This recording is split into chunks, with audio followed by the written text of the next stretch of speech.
Haleluya. Sehebat apapun goncangan yang terjadi hari-hari ini, tetapi kalau kita masih bisa ada sampai hari ini, itu bukti bahwa Tuhan menyertai setiap kita. Amin. Iya, kita akan sama-sama membaca firman Tuhan yang terambil dari Injil Yohanes pasal yang keempat. Iya, Injil Yohanes pasal yang keempat, judul perikopnya adalah percakapan dengan perempuan Samaria. Ya, judulnya ini luar biasa saudara, percakapan dengan perempuan Samaria. Saya percaya akan ada banyak hal yang akan Tuhan bukakan bagi setiap kita, dan kita akan membaca sama-sama. Ayat yang pertama begini, Injil Yohanes pasal 4 ayat yang pertama. Ketika Tuhan Yesus mengetahui bahwa orang-orang Farisi telah mendengar bahwa ia memperoleh dan membaptis murid lebih banyak daripada Yohanes, meskipun Yesus sendiri tidak membaptis melainkan murid-muridnya, ayat 3, ia pun meninggalkan Yudea dan kembali ke Galilea. Pada waktu itu Tuhan Yesus dalam pelayanannya bersama dengan murid-muridnya membaptis banyak orang. Padahal Yesus tidak membaptis, murid-muridnya yang membaptis. Tapi ketika orang Farisi mendengar, maka mereka menjadi marah saudara ya. Lalu Yesus menyingkir dari sana, di sini dikatakan ia meninggalkan Yudea dan kembali ke Galilea. Ada yang menarik, tujuan Yesus adalah ke Galilea saudara ya. Tapi di sana dikatakan ayat yang keempat, ia harus melintasi daerah Samaria. Pada waktu itu orang-orang yang akan menuju ke satu tempat, terutama orang Yahudi, dia tidak akan melewati daerah Samaria. Kenapa? Karena orang Yahudi dan orang Samaria dari dulu itu bermusuhan. Ya, orang Samaria itu adalah orang-orang yang mendiami Palestina Utara ya, yang dulu dia adalah kerajaan Israel Utara. Tetapi sejak abad 6 sebelum Masehi itu terjadi perpecahan. Jadi orang Yahudi dan orang Samaria itu berpecah dari dulu. Kenapa? Masalah etnis ya. Orang Israel menganggap bahwa orang Samaria itu bukan keturunan Israel asli karena mereka sudah mengalami kawin campur saudara. Dan sejak saat itu terjadi banyak perpecahan, antara Yahudi dan Samaria, termasuk dari cara beribadah ya. Orang Samaria tidak mau beribadah ke bait Allah, tetapi orang Yahudi beribadah ke bait Allah. Orang Samaria menuduh orang Yahudi sesat, sebaliknya orang Yahudi menuduh orang Israel sesat. Lalu terjadi perpecahan, dan sejak saat itu orang-orang Yahudi tidak mau melintasi daerahnya orang Samaria. Tetapi ada yang menarik, Yesus ketika dia mau menuju ke Galilea, di sana dikatakan dia harus melintasi daerah Samaria. Yesus memilih melewati Samaria. Kenapa? Ada sesuatu yang luar biasa. Ayat yang berikutnya saudara, ayat yang kelima. Maka sampailah ia ke sebuah kota di Samaria yang bernama Sikar, dekat tanah yang diberikan Yakub dahulu kepada anaknya Yusuf. Di situ terdapat sumur Yakub. Yesus sangat letih oleh perjalanan, karena itu ia duduk di pinggir sumur itu.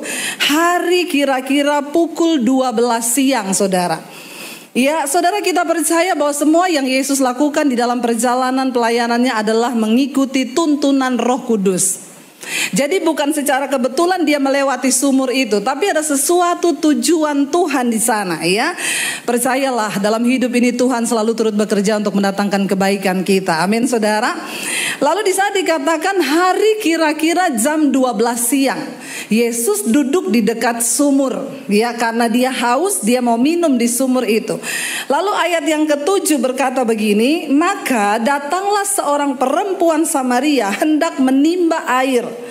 Kata Yesus kepadanya, berilah aku minum. Saudara, saya mau tanya saudara ya, orang itu pergi ke sumur biasanya jam berapa? Yang tidak punya sumur ketahuan. Ya, saya dulu waktu belum ada PAM, kita dulu datang ke sumur ya. Ada sumur saudara ya. Iya, karena ini banyak pemirsa di kanan dan di kiri, jadi saya melihat semua orang. Mungkin ada di rumah yang duduk di meja makan, yang duduk di dapur, saya lihat dari ujung sampai ujung ya saudara. Jadi saudara, ya mungkin ya Yesus waktu itu lewat jam 12 siang loh, jam 12 siang ya. Orang itu kalau ke sumur waktu terbaik yang pertama apa? Pagi. Kok tahu punya sumur? Ya. Kenapa saudara pagi? Karena di situ kita baru bangun. Pasti semua aktivitas butuh air, ya. Itu pasti orang akan butuh air pagi hari. Dia ke kamar mandi, cuci piring, cuci baju, bersih-bersih, semua pakai air. Yang kedua, orang datang ke sumur itu kira-kira jam berapa? Sore. Kenapa? Udah habis persiapan yang pagi. Ya datang lagi dia sore. Tapi perempuan ini dia datang jam 12 siang ke sumur. Saudara tahu kenapa? Ya, bukan karena pagi dia jaga toko. Zaman itu belum ada orang jaga toko ya di Tanah Abang nih. Ya, jadi saudara, ya kenapa dia datang jam 12 siang? Itu waktu yang sepi. Tidak ada orang. Perempuan ini bermasalah, dia nggak mau ketemu orang. Orang itu kalau bermasalah tidak mau ketemu orang. Ya tapi kalau tidak bermasalah ya ketemu aja. Dia sengaja datang di waktu sepi, berharap tidak ada orang di sumur. Dan benar waktu dia datang, cuma ada satu, siapa? Yesus. Percayalah dalam hidup ini tidak ada yang terjadi secara kebetulan. Karena Tuhan turut bekerja mendatangkan kebaikan. Ya, perempuan ini bermasalah. Dia tidak mau ketemu orang, dia datang jam 12 siang. Kenapa dia bermasalah? Kita lanjutkan di sana. Ya, lalu datanglah seorang perempuan, ayat 7, perempuan Samaria hendak menimba air. Kata Yesus kepadanya, "Berilah aku minum." Ya. Lalu ayat yang ke-8, sebab semua murid-muridnya telah pergi ke kota membeli makanan. Ayat 9, kata perempuan Samaria itu kepadanya, "Masakan engkau seorang Yahudi minta minum kepadaku seorang Samaria?"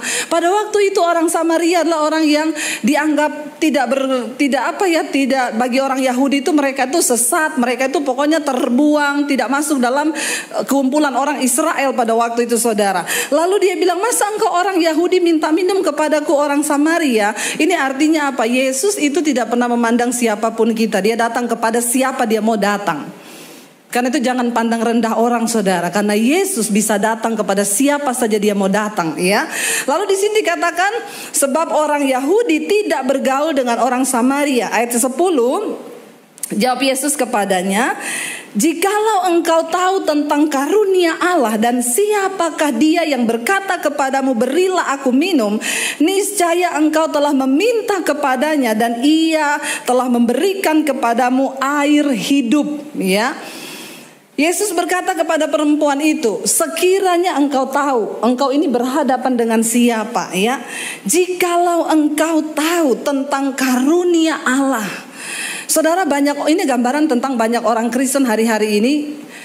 Katanya sih sudah berhadapan dengan Yesus, katanya sih sudah mengenal Yesus, tapi sayang dia nggak tahu karunia Allah yang ada dalam hidupnya. Kenapa? Karena dia belum berjumpa secara pribadi dengan Tuhan. Ya, kalau sekiranya engkau sudah berjumpa secara pribadi dengan Tuhan, Yesus bilang, kalau saja engkau tahu dengan siapa hari ini, kalau saja engkau mengenal siapa Tuhanmu, maka engkau akan menikmati segala yang baik dari Tuhan. Sayangnya banyak orang Kristen tidak mengenal Tuhan secara benar. Makanya hidupnya kacau balau, saudara. Lalu ayat yang berikutnya, Yesus berkata kepada dia, ayat 11, kata perempuan itu kepadanya, "Tuhan, engkau tidak punya timba." Ya, Yesus bilang, "Kalau engkau tahu siapa aku, maka engkau pasti akan meminta kepadaku dan engkau akan, jikalau engkau tahu tentang karunia Allah dan siapakah dia yang berkata kepadamu, 'Berilah aku minum,' niscaya engkau telah meminta kepadanya dan ia telah memberikan kepadamu air hidup." Ya. Lalu ayat 11, kata perempuan itu kepadanya, "Tuhan, engkau tidak punya timba dan sumur ini amat dalam. Dari manakah engkau memperoleh air hidup?" Orang itu kalau belum ketemu Tuhan, dia tidak bisa menafsirkan sesuatu yang rohani secara rohani. Yesus berkata tentang sesuatu yang sifatnya kekekalan, tapi perempuan ini menilainya dengan sesuatu yang sifatnya fana. Dia bilang apa? "Ya, engkau kan gak punya timba. Bagaimana engkau bisa kasih saya minum? Orang kamu aja gak punya timba." Terlalu dalam, saudara. Kalau kita mau mengenal Tuhan dengan benar, ada banyak perkara-perkara rohani yang kita bisa tangkap, yang kita bisa maklumi dalam hidup ini, sehingga hidup kita tidak hanya memandang pada apa yang kelihatan, tapi kita bisa melihat sampai pada apa yang tidak terlihat. Amin. Yesus berkata kepada dia, saudara, dia bilang, kamu kan gak punya timba, bagaimana kamu kasih saya air? Sangat terbatas pemikiran dia, saudara. Lalu ayat yang berikutnya, ayat 12, dia berkata, adakah engkau lebih besar daripada bapa kami Yakub yang memberi sumur ini kepada kami dan yang telah minum sendiri dari dalamnya, ia serta anak-anaknya dan ternaknya? 13, jawab Yesus kepadanya, barang siapa minum air ini, ia akan haus lagi. Saudara, di mana-mana orang mencari air itu karena dia haus, dia pengen minum. Ya, tapi Yesus bilang sama perempuan ini, kalau kamu minum air ini, kamu pasti akan haus lagi. Saya kasih tema firman Tuhan ini, haus akan kepuasan. Ya, ini temanya dalam loh. Dalam sekali nih kalau saudara mau menggali, haus akan kepuasan. Orang lain kan haus akan air, minum air sudah kenyang, nanti haus lagi. Haus akan apa? Haus akan uang, ya. Lalu dia cari uang, ya. Ada orang yang haus akan jabatan, dia berburu jabatan sampai menghalalkan segala cara untuk dapat. Ada orang yang haus kasih sayang, ya, pokoknya di mana-mana dia pengen disayang sampai jadi jablay karena jarang dibelai. Makanya bapak-bapak tolong istrinya itu dibelai supaya tidak haus kasih sayang, ya. Ini terjadi, saudara, wanita ini ternyata memang wanita yang bermasalah. Makanya dia datang jam 12 siang, dia gak kepengen ketemu orang. Dan Yesus tahu dia bermasalah, makanya Yesus pergi ke sumur itu. Saudara lihat ayat yang berikutnya, di sini dikatakan begini. Ya, ayat 14. Tetapi barang siapa minum air yang akan kuberikan kepadanya, ia tidak akan haus untuk selama-lamanya. Sebaliknya air yang akan kuberikan kepadanya akan menjadi sumber mata air di dalam dirinya, yang akan terus-menerus memancar sampai kepada hidup yang kekal. Kenapa saya bilang perempuan ini bermasalah dan saya kasih tema, judul tema khotbah hari ini adalah haus akan kepuasan. Dari sananya perempuan ini bermasalah, ya. Itu terbukti dari ayat yang ke-15, ya. Kata perempuan itu kepadanya, Tuhan, berikanlah aku air itu supaya aku tidak haus dan tidak usah datang lagi ke sini untuk menimba air. Kata Yesus kepadanya, pergilah panggil suamimu datang ke sini. Ayat 17, kata perempuan itu, aku tidak punya suami. Kata Yesus kepadanya, tepat katamu bahwa engkau tidak mempunyai suami, sebab engkau sudah mempunyai 5 suami, dan yang sekarang ada padamu bukanlah suamimu. Dalam hal ini engkau berkata benar. Kita baru menemukan persoalan dari wanita ini yang sesungguhnya. Dia memiliki 5 suami, yang 4 itu suami sah dan semuanya sudah bercerai, dan sekarang dia tinggal dengan laki-laki dan dia tidak menikah, dia kumpul kebo. Kata Yesus, dia bukan suamimu. Yang kelima, saudara, kenapa wanita ini melakukan hal itu? Ada sebuah kehausan di jiwanya yang tidak terpenuhi. Dia berharap ketika dia menikah dengan suami yang pertama, mungkin kepuasan itu akan datang. Rasa haus akan kehausan yang selama ini dia cari. Mungkin dia haus akan kasih sayang, dia haus akan apapun yang dia butuhkan oleh jiwanya. Ketika dia menikah dengan suami yang pertama, ternyata semuanya terjadi tidak sesuai yang dia inginkan. Lalu dia terpaksa harus mengakhiri dengan perceraian rumah tangga yang pertama. Kehausannya tidak terpuaskan. Ada begitu banyak orang yang berpikir ketika dia menikah dia akan dapat kepuasan di dalam jiwa. Ternyata ketika dia masuk dalam pernikahan, ternyata prewed tidak seindah afterwed. Jangan tertawa saudara, bertobat. Ya, benar saudara. Ya, ada banyak orang yang memasuki pernikahan dengan harapan-harapan akan memiliki kepuasan. Apa yang sedang saudara cari hari ini di dalam jiwamu? Kepuasan apa yang sedang saudara ingin dapat di dalam dirimu? Saya mau bilang saudara, dengan apapun engkau tidak akan pernah bisa mengisi kehausan itu. Kehausan yang engkau cari untuk memuaskan hasrat dalam dirimu, selain jiwamu diisi oleh sesuatu, yaitu kasih Tuhan. Ada sebuah kebutuhan di jiwa manusia yang tidak akan pernah terisi oleh apapun kecuali oleh Tuhan. Ada orang-orang yang berpikir bahwa kekayaan adalah sesuatu yang memuaskan. Tidak diceritakan di sini wanita ini menikah dengan 4 pria sebelumnya, mungkin orang kaya.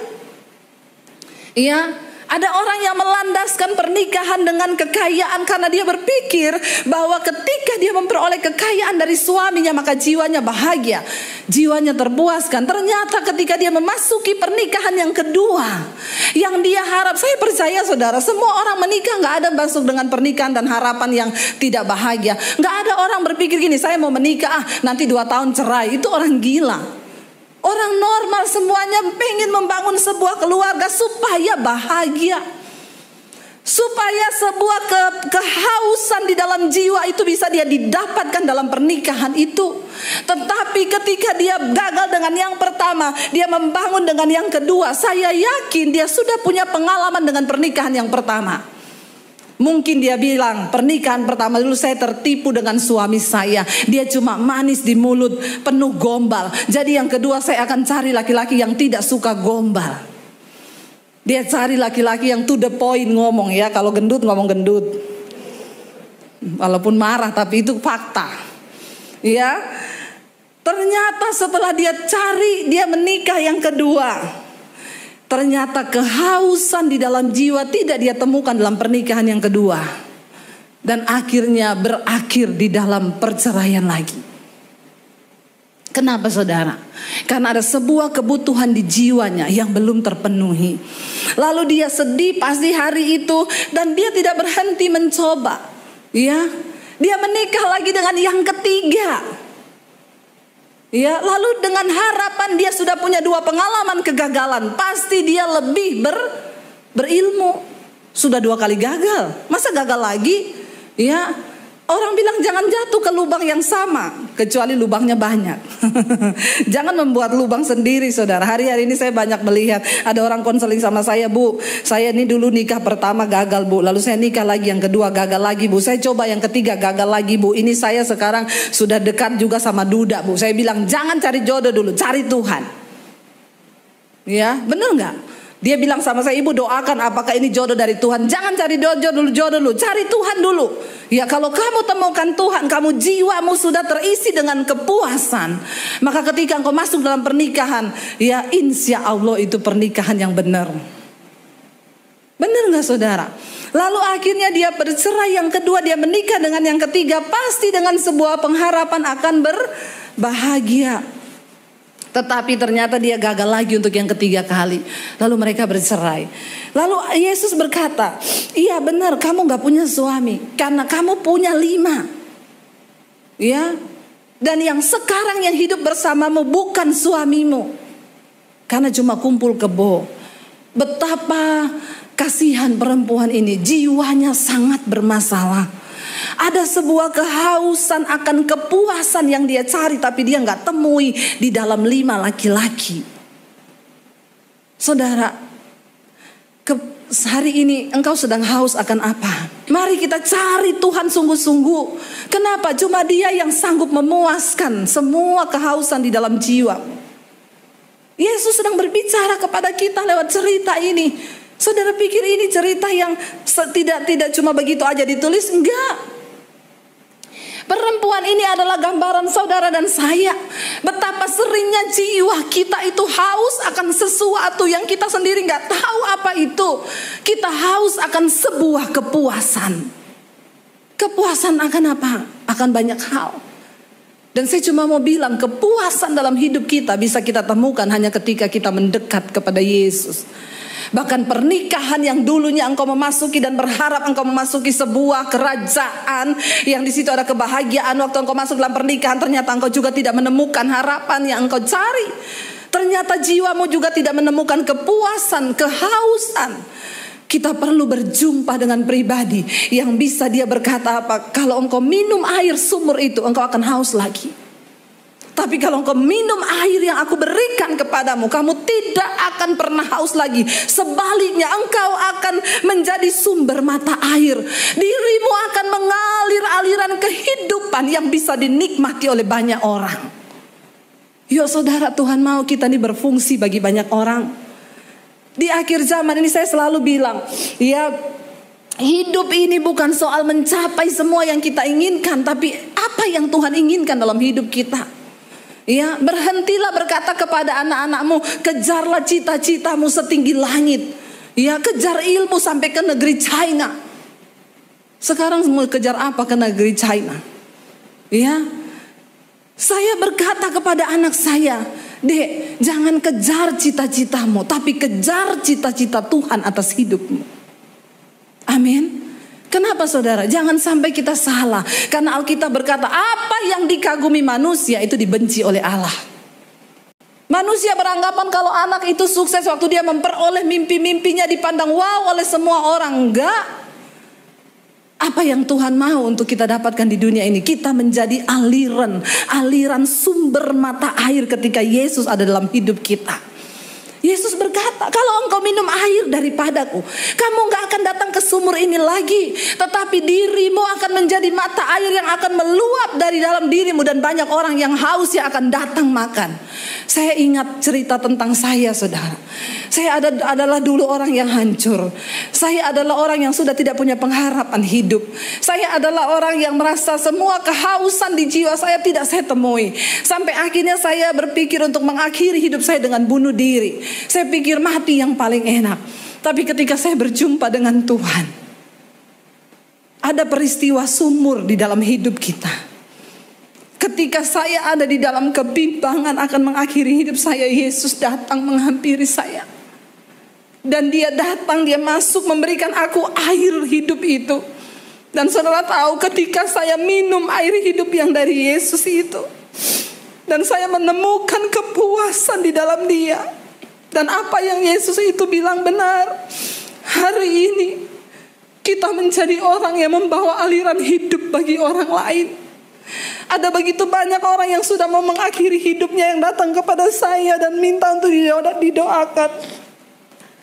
Ada begitu banyak orang yang rumah tangganya hancur, mau bercerai, tetapi hari-hari ini dipulihkan.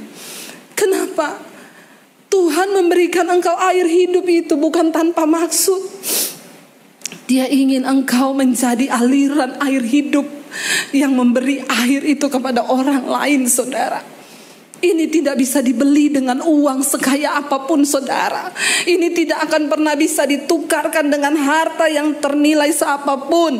Hanya ada di dalam Yesus. Yesus berkata, ya, bayangkan saudara, perempuan ini. Waktu saya baca lagi, ini ayat sebenarnya sering kita baca. Tapi ketika tadi saya merenungkan terus ayat ini, ada begitu banyak yang Roh Kudus bukakan sesuatu yang baru. Saya tertuju kepada tokoh dari perempuan ini. Betapa Yesus mengasihi dia. Dosanya banyak, iya, dia lagi kumpul kebo. Kenapa dia kumpul kebo dengan laki-laki?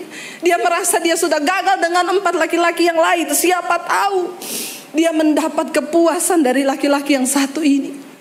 Dan saya yakin dia tidak menemukan apa-apa. Dia malah hanya diperbudak oleh dosa. Kenapa? Karena ada sebuah kehausan di dalam jiwa. Kehausan akan sebuah kepuasan yang dia tidak temukan dimanapun. Tapi waktu dia berjumpa Yesus, saudara, di sini Yesus berkata begini. Ya, ayat yang ke-19.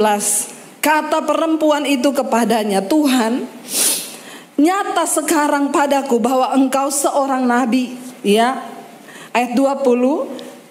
Nenek moyang kami menyembah di atas gunung ini. Ingat, orang Samaria tidak menyembah di bait Allah. Ya, mereka menyembah di gunung-gunung.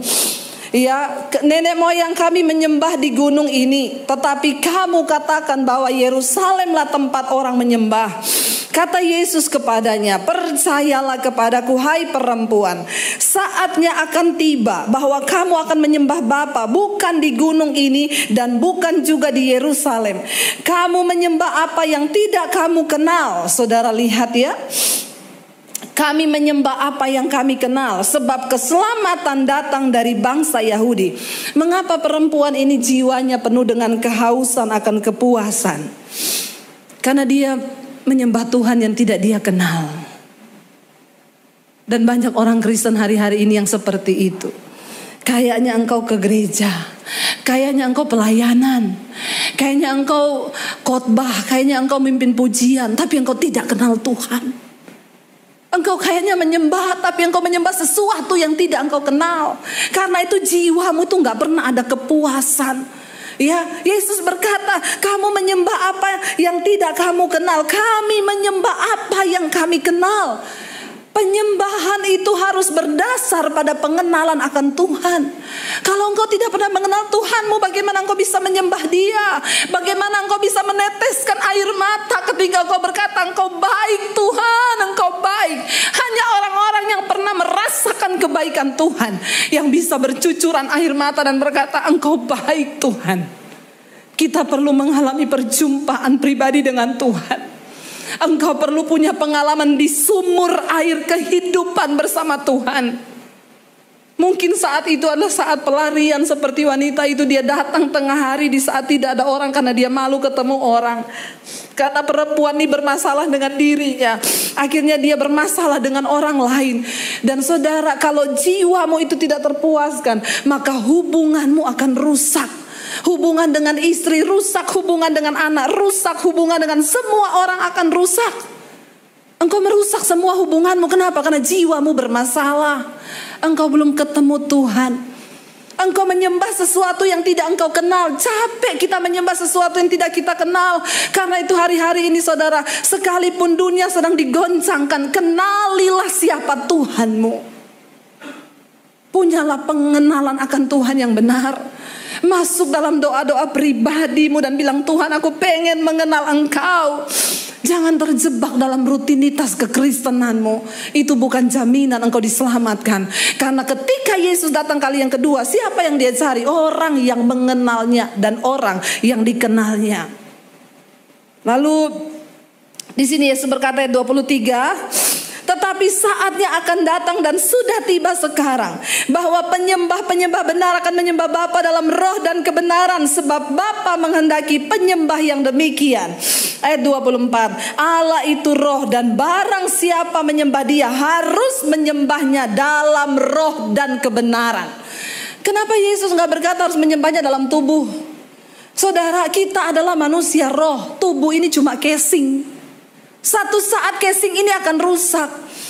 Jadi jangan pernah menipu Tuhan dengan semua gerakan tubuhmu seolah-olah itu rohani, menyenangkan hati Tuhan. Tuhan gak tertarik.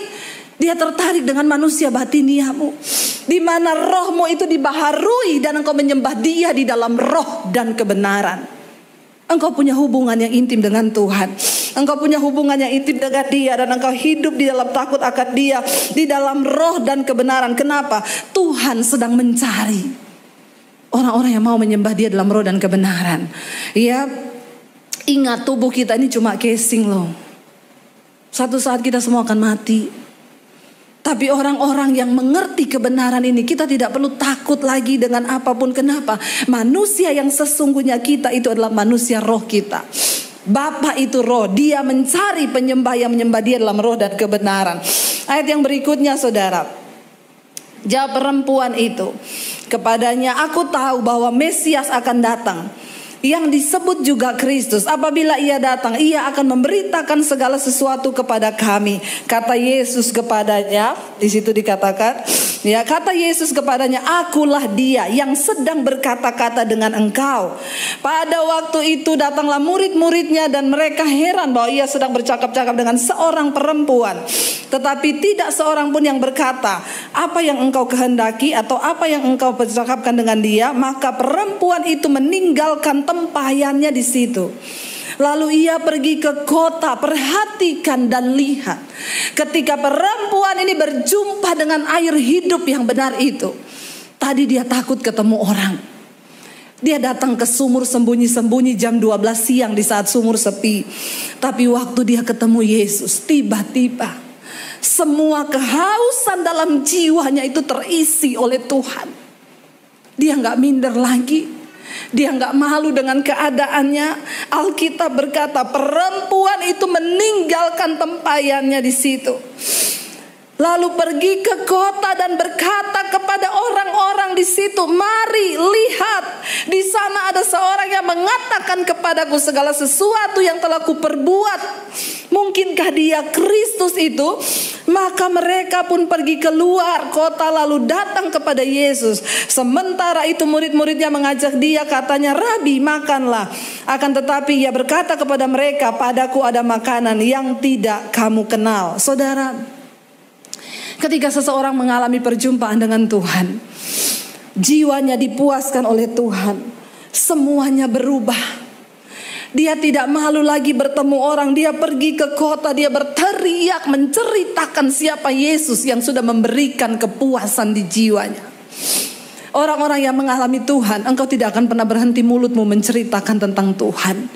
Engkau tidak akan pernah berhenti mulutmu memberitakan siapa Yesus. Hari-hari ini saya melihat, saudara, bagaimana orang-orang mulai terus dipakai Tuhan. Lewat acara mesbah doa yang saya adakan setiap malam, orang-orang mengalami perjumpaan dengan Tuhan dan mereka mulai berani bersaksi. Mereka mulai berani memberitakan siapa Yesus. Mereka yang tadinya, ada seorang bapak bersaksi kepada saya, "Bu, saya tadinya orang berdosa, Bu. Banyak sekali dosa yang saya buat. Tapi saya menemukan channel ibu, lalu saya mulai menonton khotbah, saya ikut mesbah doa. Tiba-tiba berapa hari lalu mertua saya sakit. Dan saya tidak pernah mendoakan mertua saya apalagi secara langsung. Roh Kudus mendorong saya untuk berdoa. Mertua saya stroke, tidak bisa duduk, hanya terbaring di tempat tidur. Tapi ketika Tuhan menjamah saya, Bu, Roh Kudus memberikan saya kekuatan. Saya berdoa buat ibu mertua saya. Dan puji Tuhan, Bu, hari ini ibu mertua saya sudah duduk dan berangsur-angsur disembuhkan. Tuhan pakai orang-orang biasa. Saya bilang, "Pak, bukan soal engkau banyak dosa atau tidak. Justru Tuhan cari orang yang begitu hari-hari ini." Amin. Saya berkata, bukan pendeta. Tidak ada pendeta hebat yang bisa menyembuhkan saudara. Tuhan bekerja lewat hidup kita. Hari-hari ini kerajaan Allah sedang dibangun di mana-mana. Karena itu hati-hati orang Kristen yang sudah tertanam lama di gereja. Jangan tertipu dengan kegiatan dan rutinitasmu di gereja. Itu bukan jaminan. Mari mulai bergerak di dalam kerajaan Allah. Ikuti Tuhan kita, Tuhan yang bergerak. Jangan jadi Kristen yang mati, yang stuck. Kita mau berkata, "Tuhan, aku mau berada di mana, di tempat di mana engkau berada." Saudara pikir Yesus kurang kerjaan mampir di sumur itu? Enggak, ada sebuah rencana. Perempuan ini akhirnya menjadi penginjil yang memenangkan kota Samaria bagi Kristus loh. Wow. Waktu kita mati satu saat nanti, Tuhan gak tanya berapa deposit yang kamu punya, berapa ruko yang kau miliki ketika ada di dunia, mobilmu tuh merek apa. Tidak ada satupun Tuhan tanya. Berapa jiwa yang sudah kamu bawa bagiku, apa yang sudah engkau perbuat bagiku selama engkau ada di dunia. Ingat baik-baik saudara, kita ada di hari-hari yang singkat. Mari bangun dari tidurmu, yang mati bangkit, bertemu dengan Yesus secara pribadi. Bilang, "Tuhan, hadir dalam hidupku, masuk dalam hidupku." Kita akan menyembah Tuhan. Saudara, ya, saya percaya ketika engkau berjumpa dengan Tuhan secara pribadi, ada pengalaman sumur dan engkau minum air kehidupan dari Kristus, maka hidupmu akan dipulihkan dan engkau akan menjadi sumber mata air bagi banyak orang. Biar hari ini kita mau berkata, "Terima kasih Tuhan, karena engkau sudah memilih kami dan engkau hadir dalam hidup kami. Kami bersyukur Tuhan, kami bersyukur. Terima kasih Bapa. Kami bersyukur kalau engkau hadir di hidup kami. Engkau bahkan gak lihat kami ini berdosa atau tidak. Seperti perempuan yang jiwanya sakit, yang haus akan kepuasan itu, dan dia tidak menemukan dimanapun. Tapi ketika dia berjumpa engkau, semuanya berubah. Terima kasih Tuhan. Terima kasih Yesus.